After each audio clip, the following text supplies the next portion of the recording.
Hi வணக்கம். Onion தொக்கு பண்ணுறதுக்கு ஒரு 4 பெரிய வெங்காயம் எடுத்து வச்சுருக்கிறேன். அதை நல்ல தின் ஸ்லைஸாக கட் பண்ணணும். அப்புறம் ஒரு 10-12 பல் சின்ன பல் பூண்டு எடுத்து வச்சுருக்கிறேன். இந்த மாதிரி கட் பண்ணி எடுத்துக்கோங்க. வெங்காயத்தை நல்ல தின் ஸ்லைஸாக கட் பண்ணி எடுத்துக்கோங்க. கொஞ்சமாக ஒரு டீஸ்பூன் சோம்பு எடுத்துருக்கிறேன். அதை பூண்டு கூட சேர்த்து இந்த மாதிரி தட்டி எடுத்து வச்சுக்கலாம். நான் இப்போ மட்டன் மசாலா தான் போட போகிறேன்.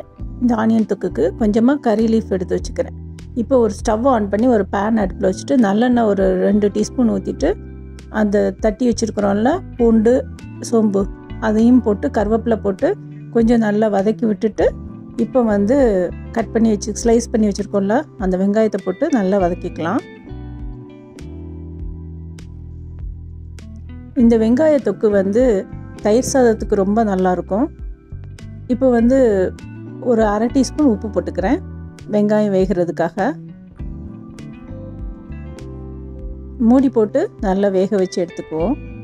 இப்போ நம்ம ஒரு டீஸ்பூன் அந்த மட்டன் மசாலாவை போடுறேன். இதில் நீங்கள் சிக்கன் மசாலா போடுறதா இருந்தாலும் போட்டுக்கலாம். அப்படி இல்லை அப்படின்னா கொஞ்சமாக மஞ்சத்தூள், மிளகாத்தூள், மல்லித்தூள் அந்த மாதிரியும் போட்டுக்கலாம். இப்போ என்கிட்ட தக்காளி பேஸ்ட் இருக்கிறனால ஒரு டீஸ்பூன் தக்காளி பேஸ்ட் ஆட் பண்ணிக்கிறேன். இது எல்லாம் சேர்த்து நல்லா வதக்கி அந்த பச்சை வாசனை போகிற வரைக்கும் வதக்கி எடுத்துக்கலாம். இது குக் பண்ணுறதுக்கு ஒரு 4 to 5 மினிட்ஸ்லேயே நல்ல மசாலா வடைலாம் போய் நல்லா ஃப்ரை ஆகி வந்துடும். இந்த டிஷ் தயிர் சாதத்துக்கு மட்டும் இல்லை, சப்பாத்திக்கு தொட்டு சாப்பிடவும் நல்லாயிருக்கும்.